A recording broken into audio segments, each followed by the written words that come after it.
Hi, I'm Siobhan Fletcher, one of the journalists up at Manx Radio, and welcome to this latest edition of our newscast. Now, in recent weeks, we've reported on several stories of missing or escapee dogs found in all sorts of places across the island.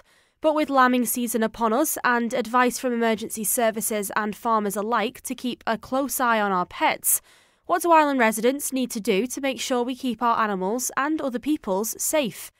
I went down to a training session at Busy Bee Dog Training in Gladstone Park in Ramsey to find out. Hi, I'm Debbie Martin. This is Busy Bee Dog Training, Gladstone Park in Ramsey. Perfect. So we're chatting today about, dog training, and we've had a spate of stories recently about dogs being rescued off cliff sides, dogs that have people have been lost them on walks. So I think really we want to know what's the kind of message for owners and what should they know when, out and about with their dogs. Well, obviously there are going to be times when accidents happen.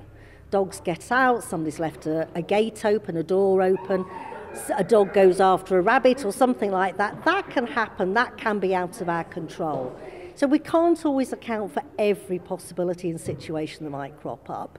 But there have been a few of late that I think owners have to put the hands up to.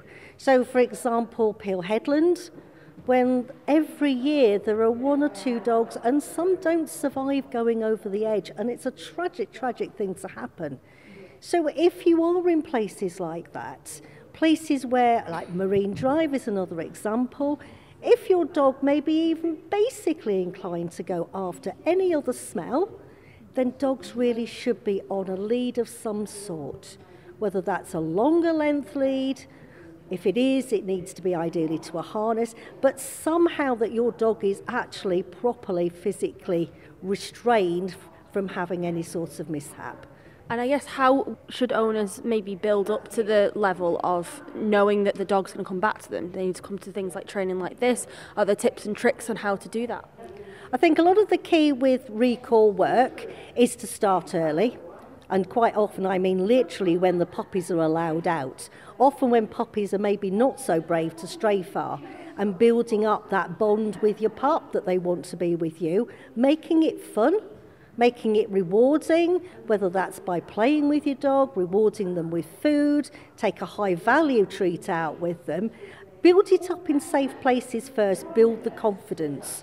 And when you've got that, then you can venture to other places and more open areas. But that still means that we need to be using our common sense in places where there are cliff edges, any sort of drop. Dogs aren't spatially aware in that way. They're not going to run to the edge and think, oh, must stop because I'm going to fall over the edge.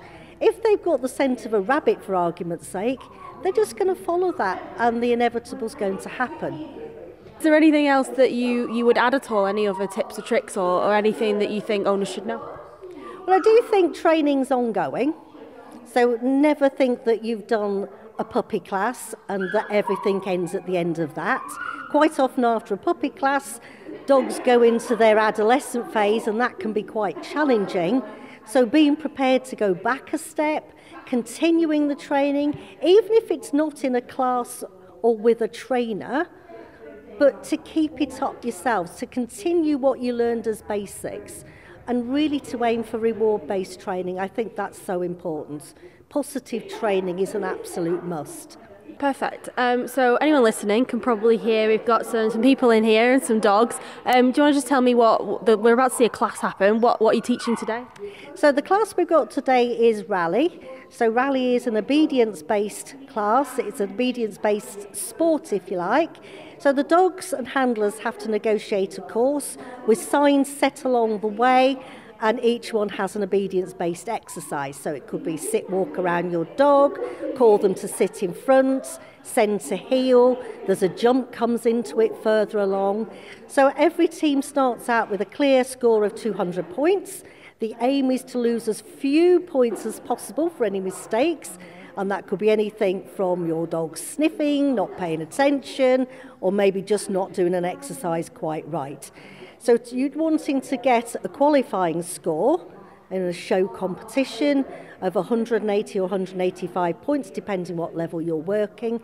And then so many qualifying scores means you can move up to the next level. And it gets progressively harder and a little more challenging. Perfect. Well, should we get stuck in then? We certainly will. Thank you for making it to the end of the Little Manx Radio newscast. You are obviously someone with exquisite taste. May I politely suggest you might want to subscribe to this and a wide range of Manx Radio podcasts at your favourite podcast provider, so our best bits will magically appear on your smartphone. Thank you.